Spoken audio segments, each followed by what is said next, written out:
Assalamualaikum warahmatullahi wabarakatuh.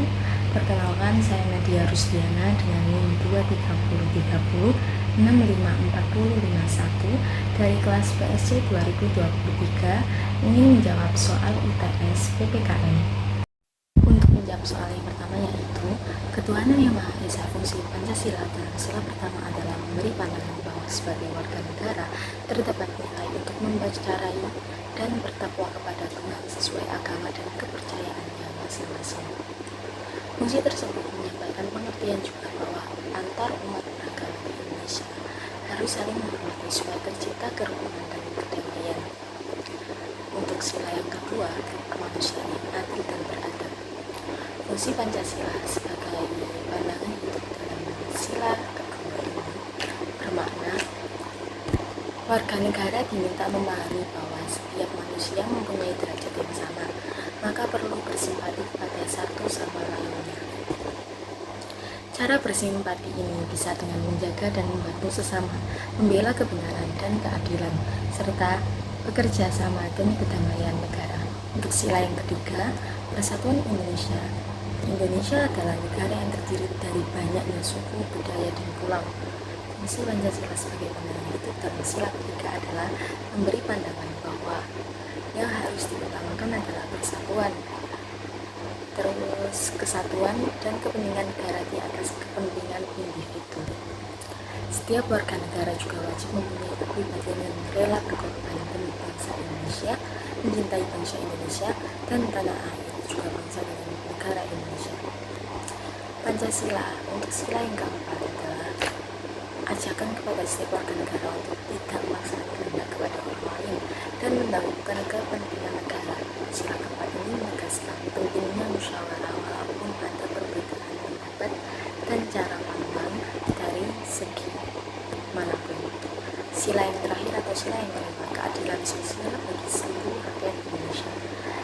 Cerminan fungsi Pancasila sebagai pandangan hidup bangsa dalam sila kelima adalah mengembangkan perbuatan luhur dengan cara kekeluargaan dan gotong royong. Selain itu, setiap warga negara juga wajib selalu bersikap adil serta memahami hak dan kewajiban agar dapat menghormati hak-hak orang lain sesama bangsa Indonesia. Untuk menjawab soal yang kedua adalah untuk beberapa faktor yang menyebabkan kegagalan, yaitu yang pertama, perjuangan bersifat lokal atau kedaerahan, tidak secara serentak.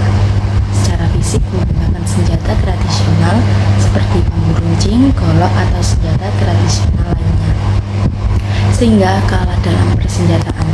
Dipimpin oleh tokoh-tokoh karismatik seperti tokoh agama atau bangsawan, bersifat sporadis atau musiman juga berefek pada kegagalan juga. Terus selanjutnya adalah efektivitas politik adu domba. Perlawanan tersebut tidak menampakkan hasilnya, bahkan selalu gagal dan dapat diberantas oleh penjajah.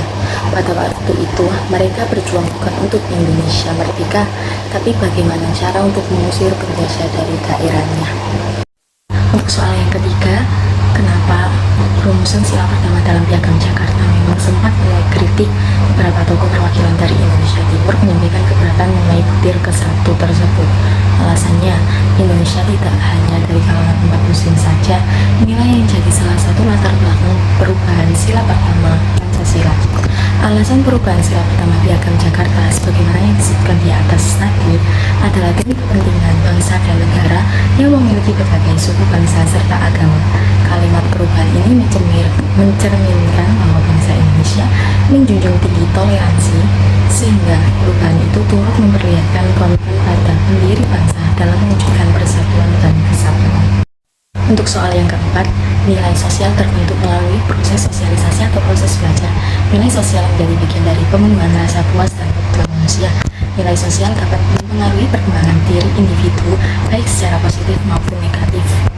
Untuk proses dibentuknya norma, yaitu kehidupan masyarakat, setiap manusia memiliki kepentingan yang berbeda dengan manusia lainnya. Dengan itu, untuk mencegah perselisihan dan perbedaan kepentingan, maka dibuatlah aturan atau norma. Untuk pembentukan perilaku moral, di sini melalui penanaman pengertian tentang apa yang betul dan apa yang salah oleh orang tua atau beberapa orang yang ada di sekitarnya. Soal yang kelima, Pancasila sebagai ideologi terbuka memungkinkan nilai-nilai untuk berkembang dan beradaptasi dengan perubahan zaman, tantangan, dan perkembangan sosial. Ini memungkinkan Pancasila untuk tetap relevan dan memberikan arahan yang bermanfaat dalam menghadapi perubahan dan transformasi sosial yang terjadi. Cara menghadapi tantangan yang pertama adalah memperkuat ideologi bangsa tentunya. Yang kedua, tetap mempelajari sejarah bangsa. Yang ketiga, mengoreksi informasi hoax atau berita bohong. Yang keempat, menyuarakan Bhinneka Tunggal Ika di media sosial. Yang kelima, menjadi penggerak di berbagai lingkungan. Cukup itu saja yang bisa saya sampaikan. Kurang lebihnya mohon maaf. Assalamualaikum warahmatullahi wabarakatuh.